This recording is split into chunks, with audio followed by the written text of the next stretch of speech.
লাম ইয়াকুনিত তারিখু মা'মুলান ফীহি ফি আউয়ালিল ইসলাম, ইসলামের প্রথম যুগে সন তারিখ গণনার কোনো পদ্ধতি ছিল না।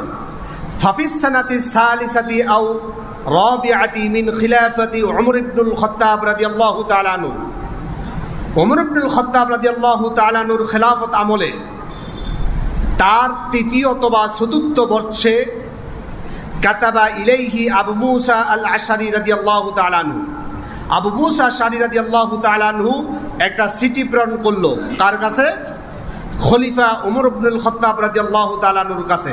তিনি বলল, আন্নাহু ইয়াতিনা মিনকা কুতুবুন লাইসা লাহা তারিখুন, হে মুসলিম জাহানের খলিফা, আপনার কাছে আমাদের অসংখ্য নোটিশ এবং সরকারি প্রমাণ রয়েছে, লাইসা লাহা তারিখুন, যার মধ্যে কোনো সন তারিখ নাই।